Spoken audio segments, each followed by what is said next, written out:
مرحبتين ومرحبا. يعني انا بسأل نفسي سؤال بسيط كده، ليه البيت يعني ليه المطبخ بالذات ما يفضلش نضيف كده على طول؟ ليه ما ده ركن المزاج يا جماعة، الكنكة والفنجان. ليه؟ ليه ما يبقاش نضيف كده على طول؟ ليه البهدلة؟ اي نعم المكان قديم، مش مشكلة، المطبخ قديم ليه المنظر ده؟ يعني اي حد يساعد، طيب ساعدوني ساعدوني. ده روتين بهدلة، روتين مرمطة، روتين طلعان عين. ده حبيبتي دي بموت. يعني طول الشتاء او الصيف انا بشربش غير منها. التلاجة لا، انا مش بحط ميه في التلاجة اصلا.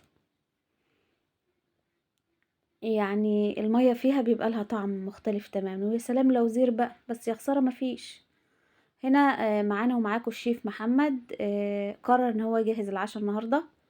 شغل البوتاجاز طبعا تحت اشرافي، ما تسيبوش ولادكم يولعوا البوتاجاز لوحدهم. حط البرام الألمونيا ده، لا البرام ده ألمونيا. ضاف بقى التمليحة بتاعة السمك اللي هي عبارة عن ايه؟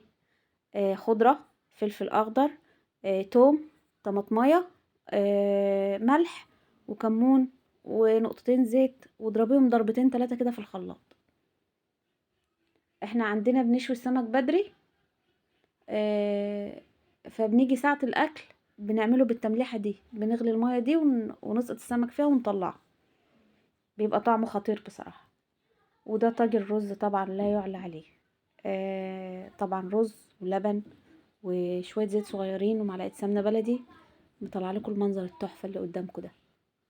يعني انا نفسي ما خليتش فيه حاجة، انا فطرت بالباقي الصبح، وهوريكم فطرت بيه ازاي برضو في نفس الفيديو. بس يعني اتفرجوا وتمعنوا، تمعنوا كده. طبعا احنا نستنى لما دي تغلي خالص. طبعا ده هيموت ويشتغل زي اخوه. هنا الاستاذ بيشوفها سخنت ولا لا. طبعا هي كده غلت، وحطيت السمك. بصوا يعني لو عندكم سمك بايت، لو عندكم جايبين سمك من بره ومش متملح، للناس طبعا اللي هم ساكين المدن، قاطين المدن، هتعملوا كده. التمليحه دي زي ما قلت لكم بالخلطه في قبل شويه، وهتغرقوا فيها السمك كده لمده ايه، دقيقه، دقيقه بس، يا دوب يشرب التمليحه كده. طبعا بتضيفوا معلقتين كبار ملح مع اللي انا قلته ده كله. وهنبتدي بقى ان احنا نطلع. آه عايزه اقول لكم الريحه بس بتاعه التمليحه دي خطيره بصراحه. طبعا بعد ما بطلعه كله ببتدي ان انا اعصر عليه ليمون. طبعا هو السمك ده سمك شوي صغير، من اللي هو بيبقى فيه بطاريخ كبيره من جوه ده اهو. اي نوع سمك بقى، لو سمك بوري هتكبري له الايه الصينيه شويه. لو سمك من التاني اللي هو البولت الكبير برضو هتكبري له الصينيه شويه. لكن ده بما ان هو سمك شوي صغير كده، وتبتدي بقى ان انت ايه، تعصري الليمون كده زي ما انت شايفه. دي وقعت مني ومعرفتش اجيبها. ريحه السمك اقسم بالله تجنن كده.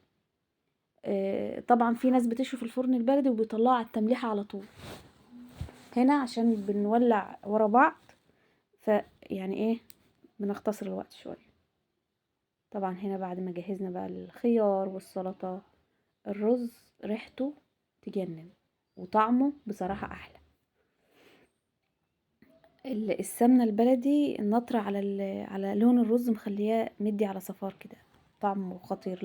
لايك لحمه، طعمه خطير بصراحه. شوفوا قعر الرز، قعر البرام عامل ازاي.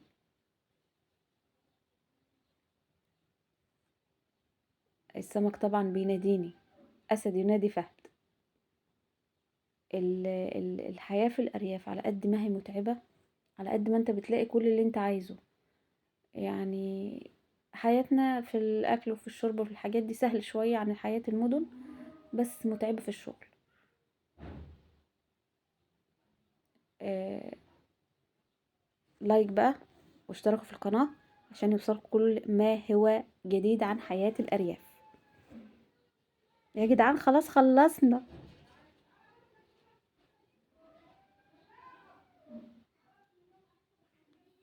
هنا بعد ما كنا الوليمة وبهدلنا الدنيا. انا عايزه اقول لكم ان السمك ده كله اقسم بالله كان كله بطاريخ. زي ما قلت لكم كده ان السمك ده اقسم بالله كان عباره عن بطاريخ بس، وطعمه كان زي السكر. سكر ايه، عسل وسكر. ده بقى بقيه البرام اللي فضل. شايفين قعر البرام عامل ازاي؟ ده بقى يا محلاه كده بايه؟ محلاه بمعلقه سمنه بلدي وشويه لبن كده. ماشي. اللي بيحب بقى ياكله بسكر يحط عليه سكر، واللي بيحب من غير ما يحطش حاجه. بس اقسم بالله كان فطار، فطار ملوكي، فطار من الاخر. انا بعشقه كده، بكب عليه اللبن في البرام كده واكل منه. الفطار ده يعني ممكن، يعني والله العظيم انا من وقت ما فطرت الساعه 8 تقريبا لحد الساعه 3 ما حطيتش اي حاجه في بقي. هنا طبعا ولادي كانوا مفوضين مكانهم شويه شاي على لبن، كبيتهم على اللبن عادي يعني عادي وكبهم على الرز. طب اوديه فين؟ حرام ان انا اكب اللبن في الحوض، اوديه فين؟ لبن عادي يعني. واضرب بقى، اضرب شد حيلك، نهيت عليه. اقسم بالله طعمه، لا لا لا مزاج. ده ادمان. ده ايه؟ ده ادمان. طعمه تحفة. هو يعني ضد مبدأ الدايت وضد الرجيم وضد الحاجات دي. بس عادي عادي مفيش مشكلة، يعني مرة في الاسبوع، مرة في الاسبوع عادي يعني. نعمل لنا كوباية جنزبيل وراها وخلاص.